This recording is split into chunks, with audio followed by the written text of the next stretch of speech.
Assalamualaikum warahmatullahi wabarakatuh. Kembali lagi di channel ini. Kali ini saya akan menyampaikan tentang vektor bagian 1 atau part 1. Tapi sebelumnya, kepada adik-adik yang baru bergabung, jangan lupa untuk like, comment, subscribe channel ini untuk mendapatkan konten-konten pembelajaran yang berkaitan dengan materi fisika SMA. Baik, kita lihat dulu tujuan pembelajaran. Setelah mengikuti pembelajaran, maka peserta didik diharapkan mampu 1. Membedakan besaran vektor dengan besaran skalar. 2. Menggambarkan vektor perpindahan suatu benda. 3. Menerapkan prinsip penjumlahan dua vektor atau lebih secara grafis. 4. Menentukan komponen vektor pembentuk suatu resultan vektor. 5. Menghitung hasil penjumlahan dua buah vektor atau lebih secara analitis.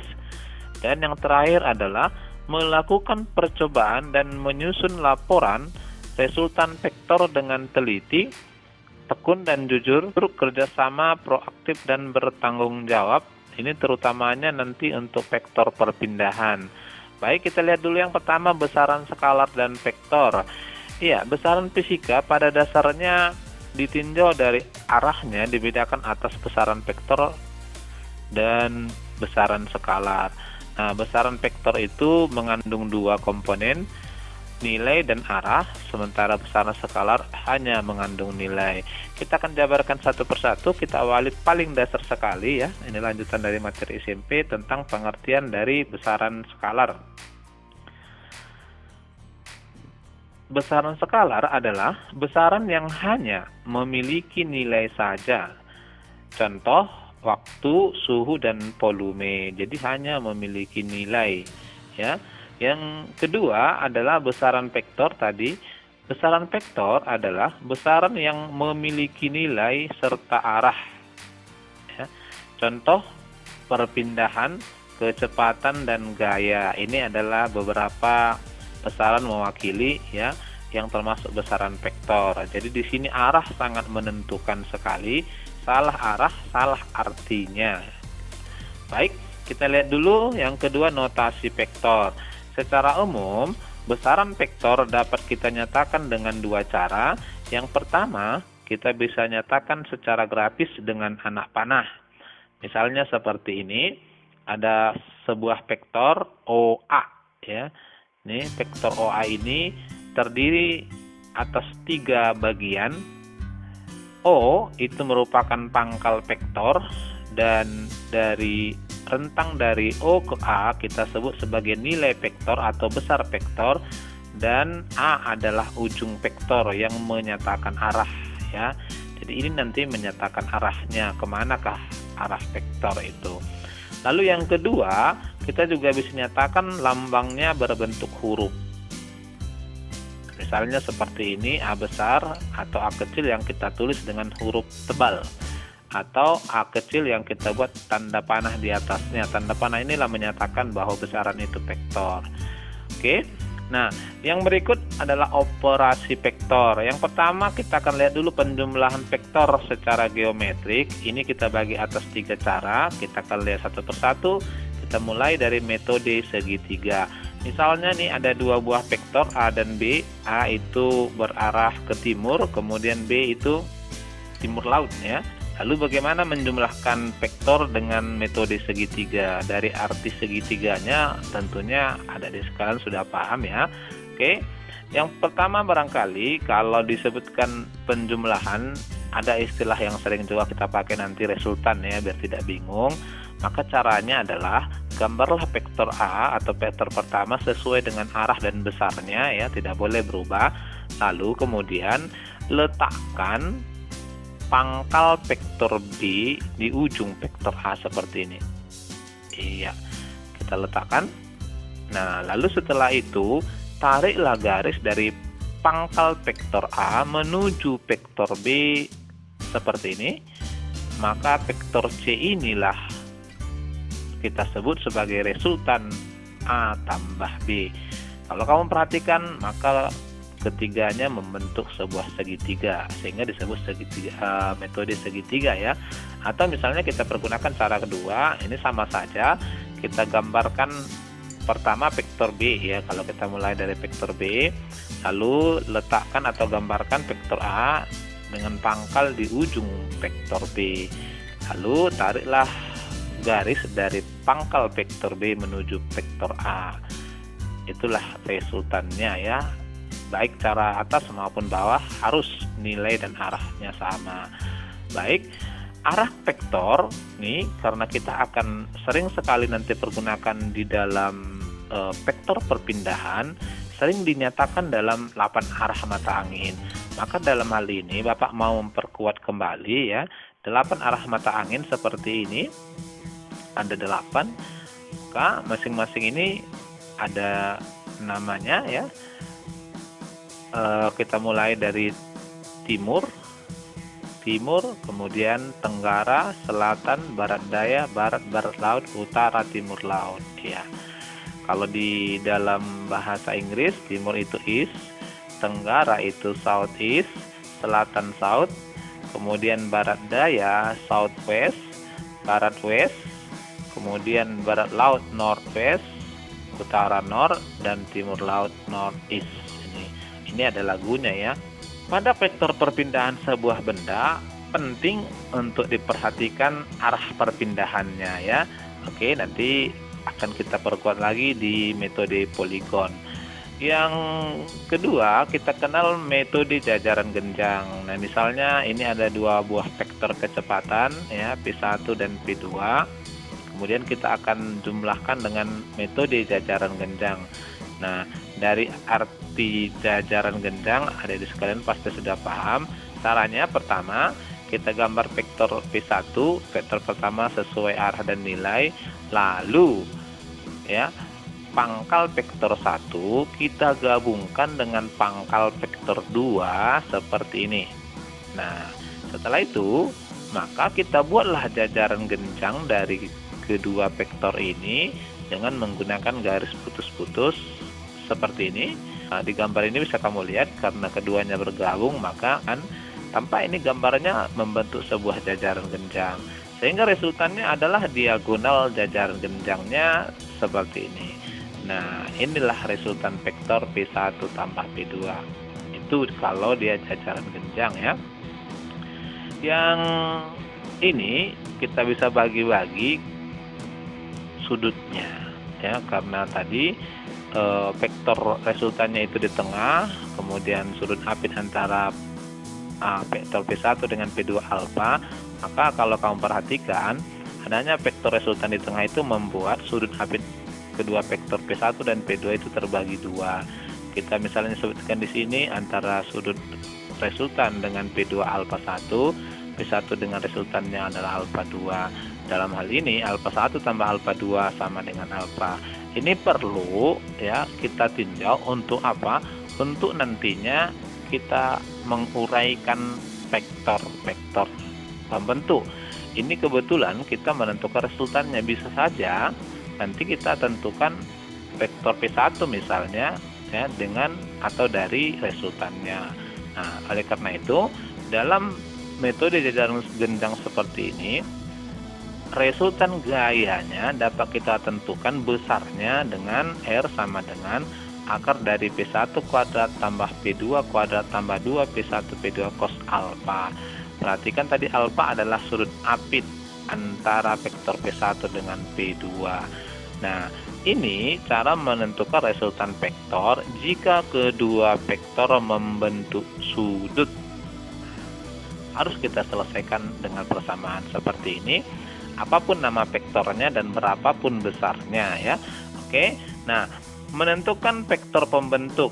Ini kalau kita mau putar, jika misalkan resultannya yang diinformasikan, lalu kita diminta untuk menentukan P1 atau P2 ya. Nah, caranya adalah kita pergunakan di dalam vektor ada namanya aturan sinus, yakni hubungan antara besar sudut dengan besar vektornya. Aturan sinus kita berlakukan seperti ini. Dalam bentuk seperti ini berlaku hubungan ya berkaitan dengan panjang sisi R per sin alfa sama dengan P2 per sin alfa 2. Perhatikan gambarnya, P2 per sin alfa 2 sudut yang di bawah sama dengan P1 per sin alfa 1. Ini ada kaitannya dengan konsep segitiga sembarang ya. Dari sana ini dijabarkan, semakin besar sudutnya semakin panjang sisinya. Oke. Nah, dalam hal ini R adalah besar resultan, P1 dan P2 kita sebut sebagai vektor pembentuk ya, vektor pembentuk resultannya. Dan alfa adalah sudut antara P1 dan P2. Yang ketiga, kita kenal metode poligon. Nah, metode poligon ini sangat penting sekali kita pergunakan bila nanti kita meninjau perpindahan sebuah benda ya. Ini misalkan ada 3 buah vektor A, B, C. A itu arah timur, kemudian B timur laut, dan C itu barat laut. Nah, kalau begini bagaimana cara menentukan resultan menggunakan metode poligon? Pertama sama seperti awal tadi, kita gambar vektor A-nya. Kemudian pangkal vektor B kita letakkan di ujung vektor A seperti ini. Nah, lalu kemudian pangkal vektor C kita letakkan di ujung vektor B seperti ini. Berapapun nanti vektor yang akan dijumlahkan, kalau dia secara metode poligon dilanjutkan seperti langkah tadi, misalnya kalau Bapak tambahkan ada vektor D-nya, maka pangkal vektor D letakkan di ujung vektor C, tetapi arahnya harus tetap sama, nilainya harus tetap sama. Nah, kalau sudah seperti ini, maka resultan vektor A tambah B tambah C kita ambil dengan cara menarik garis dari pangkal vektor A sampai ujung vektor C atau vektor terakhir seperti ini. Maka ini adalah A tambah B tambah C. Nah, inilah metode poligon.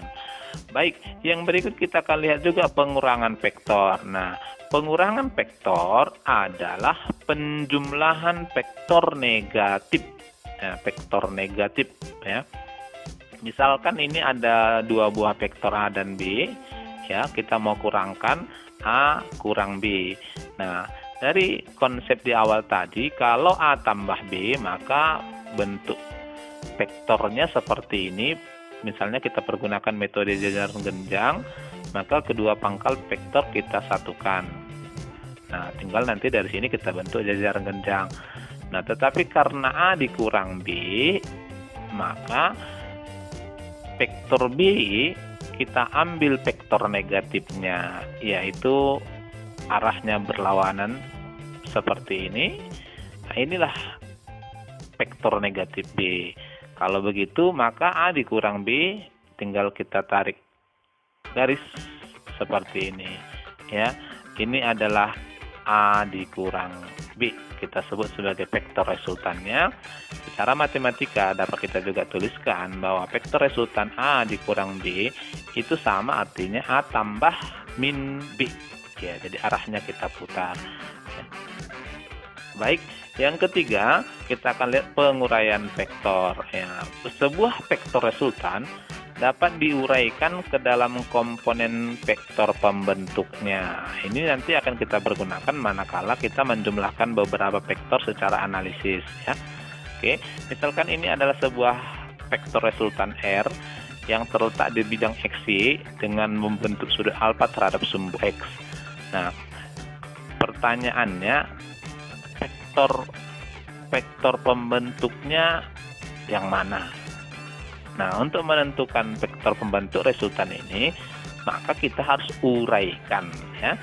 Misalnya ini uraiannya, ternyata vektor pembentuk dalam sumbu X adalah kita sebut Rx, lalu vektor pembentuk dalam sumbu Y seperti ini, maka ini adalah vektor pembentuk Rj-nya. Ternyata dalam hal ini R itu adalah dibentuk dari vektor Rx dan vektor Ry. Persoalannya kemudian bagaimana cara kita menentukan besar Rx dan Ry dengan nilai R yang diinformasikan. Maka di sini Bapak akan ajak Anda untuk memperkuat kembali konsep segitiga siku-siku. Ini penting sekali untuk dipahami karena akan sering kamu pergunakan nanti dalam hal menyelesaikan persoalan-persoalan tentang vektor. Nah, untuk segitiga siku-siku seperti ini misalnya, sisi siku-sikunya X dan Y, sisi miringnya R, kemudian sudut alfa ya. Segitiga siku-siku seperti ini. Nah, bagaimana hubungan antara R, X, Y dan alfa dalam segitiga siku-siku ya, berkaitan dengan trigonometri? Ada 3 besarannya, sin, cos dan tangen. Maka kita akan pergunakan ilmu trigonometri ini. Menggunakan hubungan trigonometri ya dari sin alfa, kalau kamu masih ingat di SMP dulu sering disebutkan sinus alfa adalah sisi di depan sudut per sisi miringnya. Nah, di depan sudut alfa adalah Y per sisi miringnya R. Atau karena kita mau menentukan Y ya agar sama seperti persoalan kita yang di atas tadi, maka Y sama dengan R sin alfa. Nah, lalu yang kedua, bagian dari trigonometri kita kenal cos alfa. Nah, cos alfa adalah sisi di samping sudut per sisi miring. Sisi samping sudutnya adalah X, sisi miringnya R. Maka karena kita mau mencari nilai X sama dengan R cos alfa. Begitu juga nanti yang akan kita pergunakan pada penguraian vektor. Dalam hal ini ya sesuai dengan dalil Pythagoras berlaku hubungan bahwa R itu sama dengan akar dari X kuadrat tambah Y kuadrat. Atau bentuk lain mungkin sering dipergunakan, R kuadrat sama dengan X kuadrat tambah Y kuadrat. Inilah ilmu yang akan kita pakai. Maka dari penjelasan ini, vektor uraian dari resultan R tadi adalah Rx dan Ry dengan cara yang sama, maka Rx samping sudutnya adalah R cos alfa, Ry ya di depan sudut. Nah, sama panjangnya dengan vektor Ry yang Bapak buat di sumbu Y. Nah, itu adalah R sin alfa dan R sama dengan akar dari Rx kuadrat tambah Ry kuadrat. Begini cara kita menguraikan sebuah vektor resultan ke dalam vektor pembentuknya. Nah, dan sering juga nanti kamu diminta menentukan berapa alfa. Alfa itu artinya adalah sudut ya, arah vektor resultan. Caranya adalah menggunakan tangen alfa. Tangen alfa sama dengan Ry per Rx. Ini sesuai dengan konsep trigonometri. Tangen alfa itu adalah sin per cos. Baik, contoh sebuah vektor gaya F yang besarnya 10 Newton terletak pada bidang XY dan membentuk sudut 30 derajat terhadap sumbu X. Kira-kira seperti gambar itu juga lah ya. Tentukan komponen vektor pembentuknya. Nah, menggunakan konsep tadi maka Fx sama dengan F cos 30. Dan maka kita dapatkan nilainya F-nya tadi 10, cos 30 setengah akar 3 sama dengan 5 akar 3. Diingat ya itu ya. Diingat nggak kira-kira tentang nilai kosinus dan sinus dari sudut-sudut istimewa? Oke, nanti kita akan perkuat di belakang. Lalu Fy sama dengan F sin 30, F-nya 10, sinus 30 setengah. Ternyata kita dapatkan 5 Newton. Dari sini dapat kita simpulkan bahwa vektor resultan 10 Newton itu ternyata komponen vektor pembentuknya adalah 5 akar 3 Newton sumbu X dan 5 Newton sumbu Y. Baik, berikutnya kita akan lihat penjumlahan vektor dengan cara analisis. Ini dapat kita pergunakan bila vektornya itu lebih dari 2 ya. Misalnya seperti ini ada 3 buah vektor, F1 membentuk sudut alfa 1 terhadap sumbu X, F2 membentuk sudut alfa 2 dari sumbu X positif, dan F3 membentuk sudut alfa 3 dari sumbu X positif. Nah, di sini ada sekalian juga perlu pahami ya. Bisa saja nanti kita perkecil sudutnya alfa 2 misalnya kita ambil nilainya dari sumbu Y, berarti lebih kecil. Cara kita menentukan resultan ketiga vektor ini adalah dengan cara penguraiannya. Ketiga vektor ini kita akan uraikan ke dalam vektor sumbu X dan sumbu Y. Nah, maka masing-masing harus kita uraikan. Misalnya ini vektor F1 kita uraikan dulu terhadap sumbu X. Tersebut namanya F1X. Menggunakan konsep yang tadi, F1X itu adalah F1 cos alpha 1. Berarti inilah vektor pembentuk dari F1 di sumbu X. Lalu sumbu Y-nya ini dia, ya, kita sebut F1Y dengan nilainya F1 sin alpha. Maka F1 sudah kita uraikan ke dalam sumbu X dan sumbu Y. Lalu kita uraikan juga F2 pertama terhadap sumbu X, ini uraiannya F2X kita sebut, nilainya adalah F2 cos alpha 2. Nah, perhatikan di sini kita bisa perkecil sudut alfanya, tidak kita ambil dari sumbu X positif, tetapi kita ambil alpha 2-nya itu adalah 180 derajat dikurang alpha 2 sebelumnya, ya, sama itu ya. Oke. Nanti mungkin akan lebih dipahami kalau kita jabarkan di contoh penerapannya. Kita uraikan F2 ke sumbu Y, ini dia uraiannya, kita sebut F2Y, F2 sin alpha 2. Dan yang ketiga kita uraikan dulu terhadap sumbu X, ini uraiannya, kita sebut F3X adalah F3 cos alpha 3, dan sumbu Y ini uraiannya, maka kita sebut F3Y, yaitu F3 sin alpha 3. Setelah kita uraikan, maka kita bisa angkat F1, F2, F3, sehingga yang tinggal adalah vektor-vektor yang berada pada sumbu X dan sumbu Y seperti ini. Nah, di sini kamu perhatikan untuk sumbu X, F1X-nya ke kanan, F2X dan F3X ke kiri. Nah, oleh karena itu dapat kita katakan F1X bernilai positif, F2X dan F3X bernilai negatif. Hasilnya pasti terletak pada sumbu X negatif. Lalu untuk sumbu Y-nya, F1Y dan F2Y ke atas berarti bernilai positif ya, F3Y ke bawah bernilai negatif. Nah, dari sini kemungkinan besarnya dari panjang vektornya kita dapat simpulkan bahwa untuk sumbu Y-nya resultan vektornya ke atas. Oke. Nah, cara menentukan uraian vektor-vektor tadi ya menggunakan konsep trigonometri yang tadi kita pergunakan di awal adalah seperti ini. Jadi F1 untuk sumbu X, F1 cos alpha 1 itu adalah vektor F1. Lalu untuk F2-nya F2 cos alpha 2, F3 adalah F3 cos alpha 3. Nah, untuk sumbu Y-nya kita uraikan untuk F1 sin alpha 1, F2 kita uraikan menjadi F2 sin alpha 2, F3 kita uraikan menjadi F3 sin alpha 3. Kalau dapat kita uraikan seperti ini dalam menggunakan bentuk tabel, nanti tinggal kita jumlahkan saja nilainya, tetapi diperhatikan arah apakah dia di sumbu X positif atau sumbu X negatif.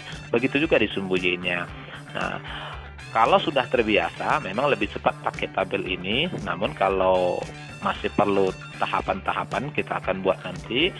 Nah, setelah kita uraikan, maka kita dapatkanlah vektor pembentuk ketiga vektor ini.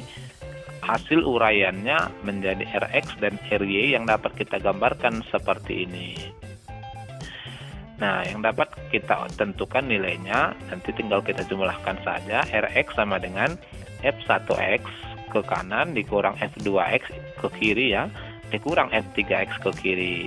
Nah, untuk Y-nya Ry sama dengan F1Y tambah F2Y, ini dua vektor ke atas dikurang F3Y karena ke bawah berlawanan arah. Setelah kita dapatkan dua vektor ini, maka inilah resultan vektor dari ketiga vektor tadi di sumbu X dan sumbu Y. Tambah di sini bahwa vektornya ke arah sumbu X negatif ya, karena dua tadi berarah ke sumbu X negatif, dan vektor Ry-nya ke arah sumbu Y positif, sehingga resultannya adalah ini ya. Di sini resultan vektor R-nya ini membentuk alfa, sudut alfa terhadap Rx. Nah, lalu nilai dan arah vektor resultan dapat kita tentukan seperti konsep tadi ya, menggunakan trigonometri. R sama dengan akar dari fx kuadrat tambah ry kuadrat. Nah, ini tadi kita bahas 3 vektor. Jika ada 4, 5 juga caranya sama. Uraikanlah seluruh vektor-vektor itu ke dalam sumbu x dan sumbu y. Setelah itu jumlahkan sehingga kamu dapatkan total di sumbu x kita sebut sebagai rx. Total di sumbu y kita sebut sebagai ry, dan arahnya kita tentukan dengan tangen alfa sama dengan ry per rx ya. Yang berikut, karena memang dalam metode penjumlahan vektor dengan cara analisis banyak kita menggunakan sudut, maka Bapak akan ajak Anda untuk melihat sudut-sudut istimewa dulu. Ini sudut-sudut istimewa yang akan sering sekali nanti kita pergunakan. 0, 30 derajat, 45 derajat, 60 derajat, 90 derajat. Ada sin, cos, tangen di sini. Ini nilai sinusnya untuk sudut 0, 0, 30 derajat itu setengah, lalu 45 derajat setengah akar 2, 60 derajat setengah akar 3, 90 derajat 1. Ini pasti pernah kamu dengar dan kamu pergunakan. Perhatikan polanya. Dari 0 sampai 90 derajat, maka nilai sinusnya itu naik sedikit demi sedikit dengan 5 jenis bilangan atau 5 pola bilangan. Ya, biar gampang diingat. Lalu cos kebalikannya. Nah, kalau cos kamu nanti tinggal putar, ini caranya maksud Bapak biar kamu gampang mengingatnya. 1, cos 0 itu 1, cos 30 setengah akar 3, berarti diputar ya, bisa kamu lihat kan? Diputar posisinya 45 derajat setengah akar 2, kemudian 60 derajat setengah, dan 90 derajat 0. Nah, lalu kalau tangen, nah tangen tadi sin per cos, berarti kalau sudut 0, sin per cos 0 dibagi 1, 0, lalu 30 setengah dibagi setengah akar 3, berarti kita dapatkan sepertiga akar 3. Kalau 45 setengah akar 2 dibagi setengah akar 2, 1.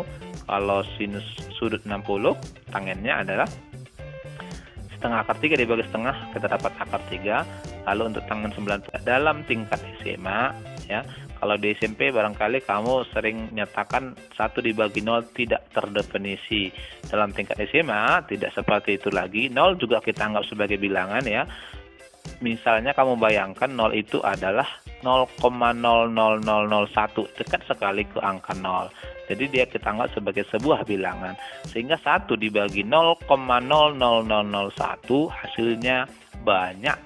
Banyak kita definisikan di sini dengan tidak terhingga. Oke, maka sering nanti dipergunakan bahwa tangen 90 derajat adalah tak terhingga. Contoh ini, perhatikan gambar berikut, tentukan resultan ketiga vektor tersebut. Perhatikan ada 3 buah vektor di sini. F1 sudut 60 derajat terhadap sumbu X, besarnya 60 akar 3 Newton. Lalu F2 membentuk sudut 30 derajat terhadap sumbu X negatif, besarnya 40 Newton. Dan F3 besarnya 60 Newton. Baik, Bapak akan ajak Anda menyelesaikannya bertahap aja, tahapan demi tahapan. Yang pertama, Bapak ajak Anda menguraikan vektor ketiga vektor itu dalam sumbu X dan sumbu Y dulu. Kita tidak usah pakai tabel dulu ya. Pertama, kita akan uraikan ke dalam sumbu X dari vektor F1, kita uraikan terhadap sumbu X, maka ini vektornya F1X ya. Lalu F1 kita uraikan terhadap sumbu Y, nah, ini vektornya. Lalu setelah itu kita masuk ke F2, kita uraikan terhadap sumbu X, kita sebut F2X, ini vektornya ya, ke kiri. Lalu F2 kita uraikan terhadap sumbu Y, ini vektornya lebih pendek.